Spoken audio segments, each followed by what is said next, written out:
I never imagined I'd be sitting here in the hospital's administrative office, staring at my phone while memories of betrayal wash over me. Watching my brother Eric's luxury vacation photos pop up on Instagram while he sits on $30,000 of my money has pushed me past my breaking point. 5 years ago, I made the mistake of trusting family over my own financial security. And now I'm watching the consequences play out through filtered photos and carefully curated captions from the Maldives. Let me start from the beginning. In 2019, our grandmother passed away, leaving me with an inheritance of $50,000. After 8 years working in medical administration, meticulously saving every extra dollar, this money was finally going to make my dream of home ownership possible. The housing market in our area was just starting to heat up, and I had my eye on several promising properties. I'd done everything right, maintained excellent credit, saved diligently, and researched first-time home buyer programs. This inheritance was the final piece I needed.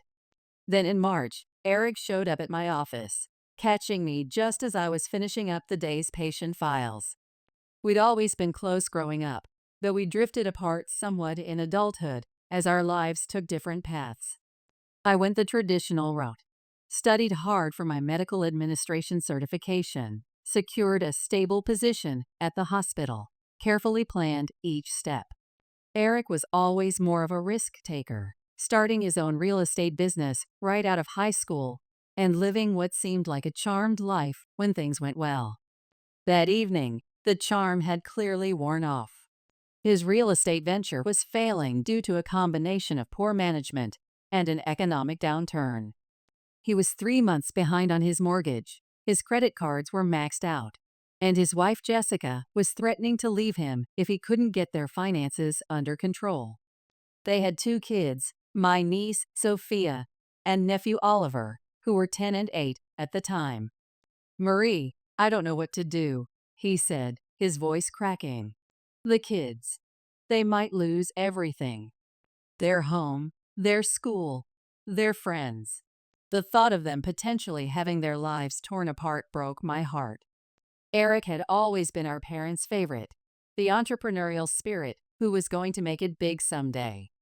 Mom and Dad had invested in his various ventures over the years, but they'd taken significant losses during the recession and couldn't help this time. "I'm your last hope," he said, his eyes filling with tears. "I need $30,000 to save the business and keep our home. I swear I'll pay you back within a year with 8% interest." At my office, I was hesitant, but Eric was relentless. Sitting in my small office surrounded by patient files, he brought up childhood memories, many of which seemed more fiction than fact. "Remember how I always looked out for you when we were kids?" he said, though my recollection of our childhood painted a very different picture. He even started crying when talking about Sophia and Oliver. "They love their school so much, Marie. Sophie just made the honor roll, and Oliver's finally settling in with his new friends. I can't bear to tell them we might have to leave."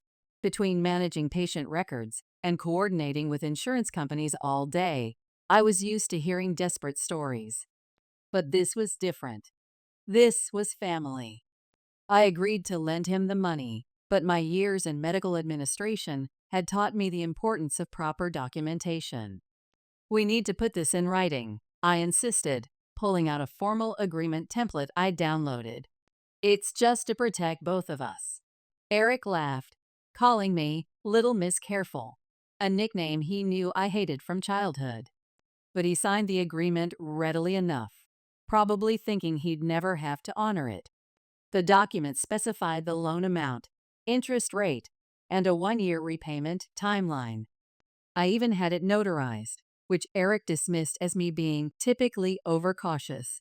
The first few months, Eric was full of optimistic updates about his real estate business turning around. He'd stop by my office occasionally, always timing his visits when he knew I'd be busy with end-of-day paperwork. "Things are looking up, sis. That new development project is really taking off," he'd say, perching on the edge of my desk while I tried to finish inputting patient data. But gradually, the updates became less frequent, and the tone changed. When I brought up repayment as the 1-year mark approached, the excuses began rolling in. His business was still recovering. Sophia needed emergency dental work. Jessica's car broke down. Each excuse seemed legitimate on its own, but they started piling up suspiciously. By year 2, I was getting frustrated. The housing market in our area had exploded, and properties that would have been within my reach with my original down payment were now completely unattainable. I was stuck in an increasingly expensive rental, watching my monthly payments climb while my dream of home ownership slipped further away. Social media revelations. Meanwhile, Eric's social media told a different story than his excuses. Working in medical administration had taught me to spot inconsistencies in stories, and his Instagram feed was full of them. While telling me he was still struggling financially, he was posting about home renovations, his new home office setup, and weekend getaways. Nothing extravagant enough to call him out on directly, but enough to make me question his claims of financial hardship. I tried bringing up the loan during family gatherings, usually when I'd see him showing off his latest real estate successes to our parents. But Eric became an expert at avoidance. He'd suddenly need to help with the kids or take an important client call whenever I approached. When I confided in our parents, Richard and Patricia's response was predictable. "Be patient and understanding, Marie," Mom said during one of our weekly calls. "Family helps family." She conveniently forgot that's exactly what I'd done. Helped family, only to be taken advantage of. The situation remained in this frustrating limbo until last week. I was at my desk, processing insurance claims, when a notification popped up on my phone. Eric had just posted about his upcoming dream vacation to the Maldives. Not just any vacation. We're talking first-class flights, an overwater bungalow at a luxury resort, and a packed schedule of expensive excursions. Being familiar with medical billing, I could quickly calculate that the total cost was well over $115,000. I couldn't believe my eyes. Just 3 days earlier, he'd sent me a long text about how he was still struggling and needed more time to get his finances in order before he could start repaying me. Now here he was, posting about living his best life and treating himself because he deserved it. Something snapped inside me. I took a break from my paperwork and sent him a text pointing out that the money he was spending on his vacation could have paid back his debt to me 3 times over. His response made my blood run cold. "Come on, Marie. That was 5 years ago. Ancient history. You can't expect me to put my whole life on hold over ancient history. I'll pay you back when I can, but I need to live my life too. Ancient history." Those words kept repeating in my head as I stared at my computer screen, patient records blurring before my eyes. The breaking point. My lost opportunity to buy a house before the market went crazy. Ancient history. The years of stress and resentment watching him live luxuriously while dodging my requests for repayment. The fact that I had to delay starting my own family because I couldn't afford it without the financial cushion he took from me. Each patient file I processed that day reminded me of the healthcare benefits and stability I'd sacrificed for his ancient history. That's when I decided enough was enough. Years of handling medical documentation had taught me the value of proper paperwork. I consulted a lawyer who confirmed that my notarized agreement was legally binding. The same attention to detail that made me good at my job was about to serve another purpose. When I informed Eric of my legal action, his reaction was explosive. He burst into my office during lunch break, causing several of my coworkers to look up in alarm. "How could you do this to me?" he shouted. "You're heartless. You're destroying our family over just money." The family predictably took his side. Our parents were relentless. Patricia called me every day, her voice trembling with disappointment. "How could you be so cruel? she demanded. He has children to think about. Richard's approach was more direct. He showed up at my office unannounced, drawing concerned looks from my colleagues. I always knew you were selfish, he said, his voice low but cutting. But this is a new low, even for you. They seemed to forget that I was in my situation precisely because I had been understanding of Eric's. Even our extended family got involved, with aunts and uncles calling to tell me how disappointed they were in my decision to attack my own brother. Jessica, ever the social media influencer, started leaving increasingly hostile voicemails. Do you know how this is affecting our children? She screamed in one message. Their aunt is trying to bankrupt their parents over ancient history. But I'm done being the understanding sibling who gets taken advantage of. Working in healthcare has shown me that sometimes the kindest thing you can do is stand firm and enforce boundaries. I've spent years watching patients struggle because they put their own needs last. I won't do the same anymore. Update 1. Legal proceedings. First, thank you all for the supportive comments and advice. Let me address some common questions I've been seeing from my hospital office during my lunch break. Yes, I have the loan agreement in writing, and it was notarized. My medical administration background has taught me the importance of proper documentation.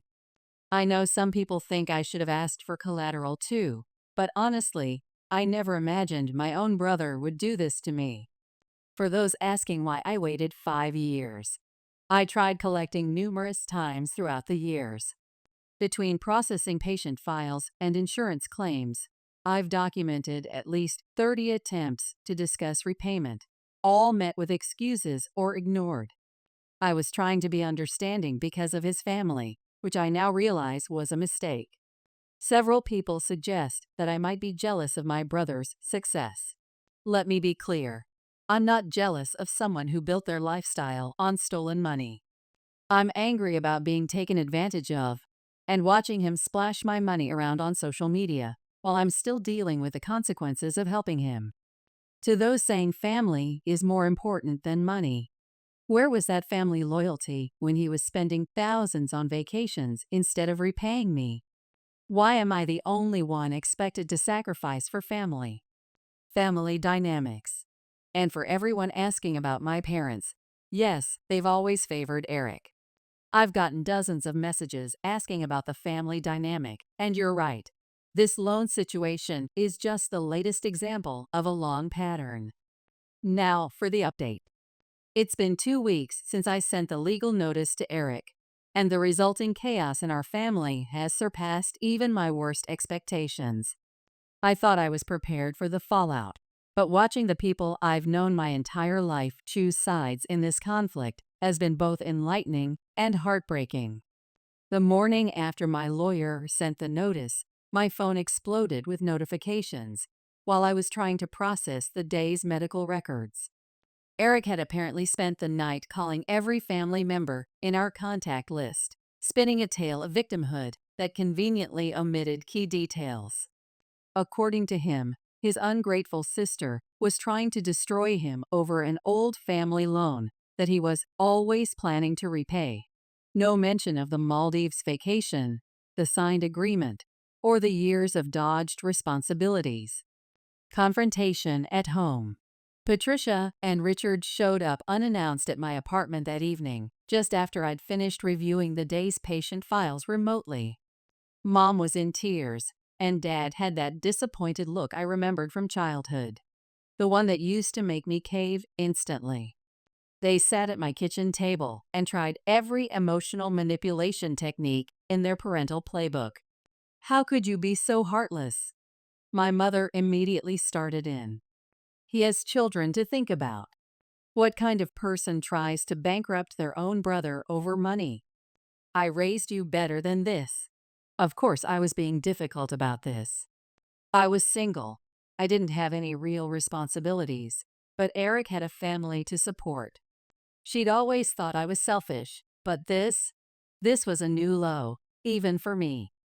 The way she spat out the word single like it was some kind of moral failing, as if my lack of children somehow made my financial stability worthless. Perfectly summed up how they'd always seen me in this family. I reminded her that I also had life plans that were derailed by this loan, but she waved that off. You're single. You have time to recover. Eric has responsibilities. The fact that I'm single precisely because I couldn't afford to move forward with my life plans seemed lost on her. When I mentioned that Eric's recent vacation booking suggested he was doing just fine financially, Dad actually defended it. He works hard. He deserves to enjoy life a little. That's when I lost my patience and pulled out my laptop, opening the folder I'd been building. The same organizational skills I used for patient records applied to documenting my brother's deception.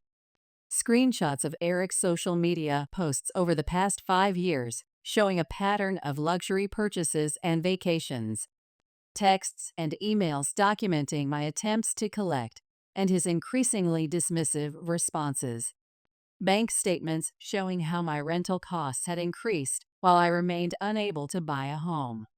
Most importantly, a calculation of how much money I'd lost by not being able to buy a house when I originally planned to. Parents' reaction. Their responses were telling. Mom couldn't look at the evidence, literally turning away from my laptop screen, the same way she'd turn away when I'd try to show her my academic achievements while Eric was failing his classes. Dad examined everything carefully, but still insisted that there must be another way to resolve this without legal action. When I asked what that way might be, given that I'd spent 5 years trying to resolve it amicably, he had no answer. They left shortly after, with Mom in tears and Dad shaking his head, but not before Mom got in one last dig. I hope you're happy knowing you're tearing this family apart. When you're old and alone, remember this moment. Remember how you chose money over family. Rich coming from them, considering they'd had no problem watching me struggle financially for years while praising Eric for his business acumen built on my stolen money. The harassment begins. Things got even worse when Jessica started her campaign of harassment. She called me repeatedly during my work hours, leaving increasingly hostile voicemails that I'd find during my breaks. "How dare you do this to us?" she screamed in one message. "Do you know how this is affecting our children?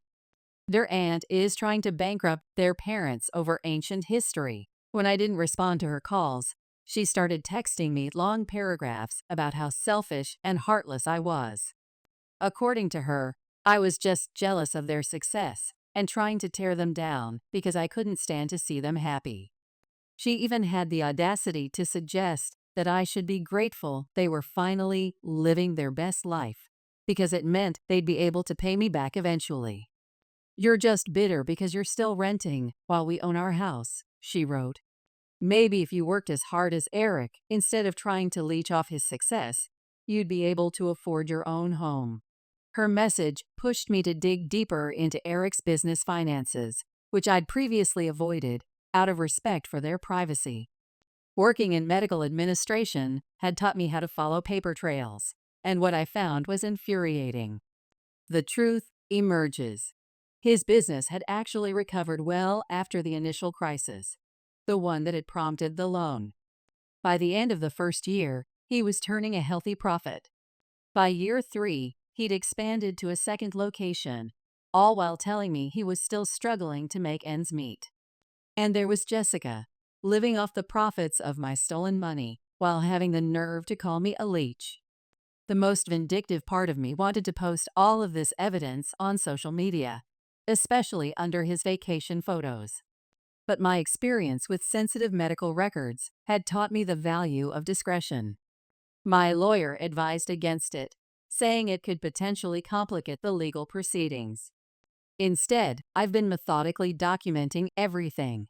Every accusatory text from relatives, every social media post showing his spending, every email where he acknowledges the debt but refuses to pay. The court meeting. The most surreal moment came when Eric's latest vacation photos were posted while I was meeting with my lawyer. There he was, lounging in an infinity pool overlooking the ocean, captioning it, "Living My Best Life.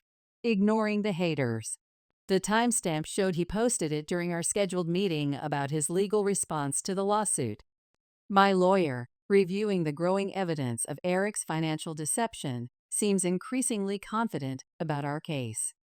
The signed agreement, combined with documented proof of his ability to pay and his choice to spend money on luxuries, instead makes it pretty clear this isn't a case of can't pay, but won't pay. As this update comes to a close, Eric has just filed his official response to the lawsuit. His lawyer's arguments are as creative as his excuses for not paying, claiming the agreement was signed under duress, arguing that as a family member, I should have known it wasn't meant to be legally binding, even suggesting that my documentation of his spending amounts to harassment. But the most telling detail is buried in his financial disclosure. The Maldives vacation was paid for in full in cash, just 2 days after he last texted me saying he couldn't afford to start repaying the loan. Family pressure. Some family members are still pushing me to drop the lawsuit, warning that I'll regret destroying the family over money. What they don't understand is that Eric already did that when he chose to exploit my trust and kindness. Working in healthcare, I've seen countless families torn apart by financial disputes. I'm not destroying anything. I'm just finally refusing to maintain the facade that everything is fine while being taken advantage of. The forensic investigation begins. The next hearing revealed something even more disturbing. The forensic accountant found that in the first year after taking my loan, Eric's business actually generated over $200,000 in profit. Instead of repaying me, he used that money to put a down payment on an investment property, which he then used as collateral for more loans. He kept telling me he was struggling while systematically using my money to build his personal real estate portfolio. During the most recent hearing, Eric tried a new strategy through his lawyer. He offered to pay me back the full amount plus interest if I would sign an NDA and agree not to share any information about his financial practices with the banks he borrowed from. The judge's reaction was priceless. She actually laughed out loud and reminded his lawyer that attempting to cover up bank fraud with an NDA could be considered conspiracy. Parents' final stance. My parents have done a complete 180, but not in the way you might expect. Instead of finally accepting that Eric was in the wrong, they're now blaming me even more intensely. According to them, if I hadn't selfishly pursued legal action, none of Eric's creative business practices would have come to light. Mom actually cornered me in the courthouse hallway and said I was destroying my brother's life over a little loan between family. When I pointed out that bank fraud was a serious crime, Dad told me I should be ashamed for caring more about banks than my own brother. The family falls apart. Jessica has filed for separation, not because of the lying or fraud, mind you, but because the impending legal consequences might affect their lifestyle. She sent me a long email blaming me for forcing her to leave Eric by exposing his financial dealings. Apparently, I should have just accepted being stolen from so her children could continue enjoying luxury vacations. The offshore accounts.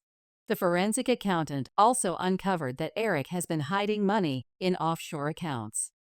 Working with medical billing had taught me about following money trails, but this was beyond anything I'd seen. Remember that cruise they took in January? It was paid for through a shell company registered in the Cayman Islands. Nearly $20,000 spent, while Eric was telling me he couldn't afford even small repayments.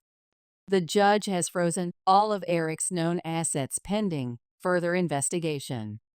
His lawyer tried to argue this was unnecessary, since Eric had offered to pay me back, but given the evidence of systematic fraud, the court wasn't taking any chances. As my lawyer explained, this isn't just about my loan anymore. It's about years of financial crimes. Eric's final plea. Eric finally tried to talk to me directly after the hearing, catching me as I was leaving the courthouse. He was crying, saying he never meant for things to go this far.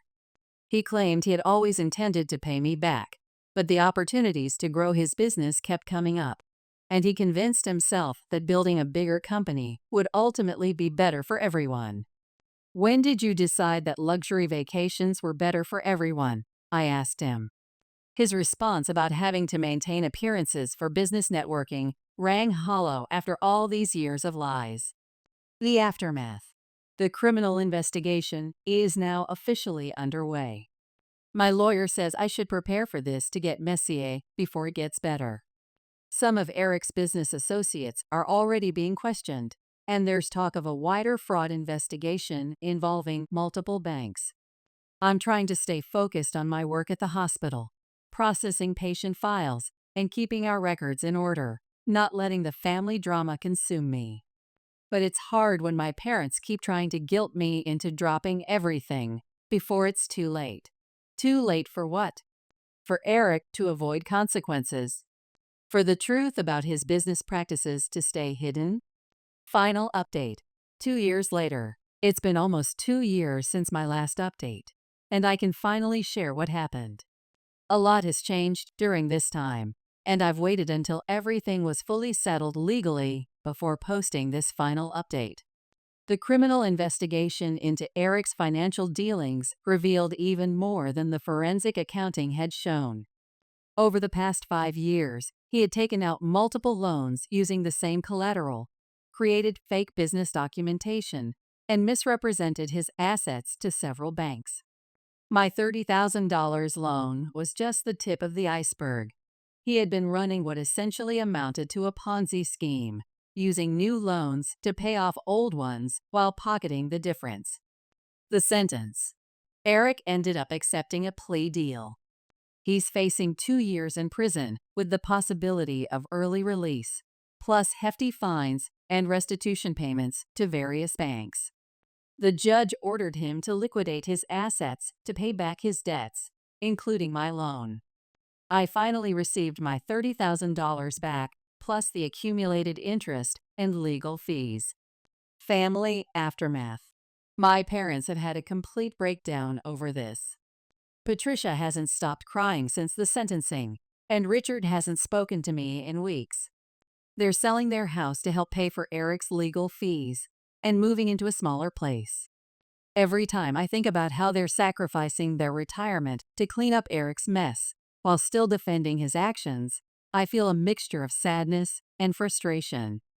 Jessica finalized her divorce from Eric last month. She's been telling everyone who will listen that she had no idea about his financial dealings and that she's the real victim here.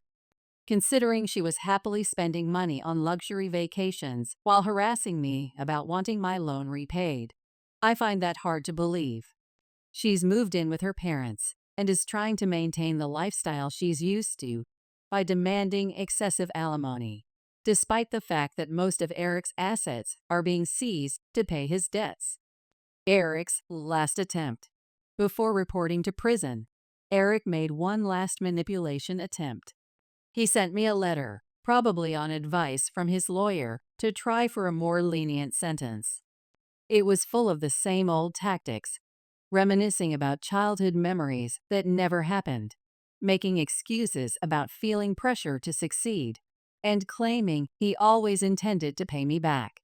Even facing prison time, he couldn't help but try to make himself the victim. He ended the letter asking me to speak at his sentencing about his good character and how this was just a misunderstanding between siblings. I didn't respond. After everything he'd done, he was still trying to use family ties to escape consequences. Moving forward. Some people have suggested he might have changed, that prison was making him reflect on his actions. But my years in medical administration have taught me that patterns of behavior rarely change. They just adapt to new circumstances. Manipulators don't change. They just adjust their tactics to their current situation. I've used the repaid money to make a down payment on a house. The market is still expensive, but at least I'm finally getting out of the rental cycle. It's not the house I could have bought 5 years ago, but it's mine, and I earned it honestly through my work at the hospital and careful financial planning. Epilogue. Some people have suggested I should feel guilty about Eric going to prison, but I don't. He had countless opportunities to make things right over the years. He chose to continue lying and defrauding people instead. The consequences he's facing now are the result of his own choices, not my decision to stop enabling him. As for my parents, I'm giving them space to process everything. Maybe someday they'll understand that by holding Eric accountable, I did what they should have done years ago. Maybe they won't. I've made peace with either outcome. My lawyer tells me there might be more legal proceedings as the banks pursue civil cases against Eric, but I won't be posting any more updates. This chapter of my life is finally closed, and I'm ready to move forward, focusing on my career in healthcare and building the life I've put on hold for too long. Thank you to everyone who supported me through this journey. Your encouragement helped me stay strong when my own family was trying to make me doubt myself. Now back to my patient files and the work that really matters, helping others navigate their own healthcare journeys, one record at a time.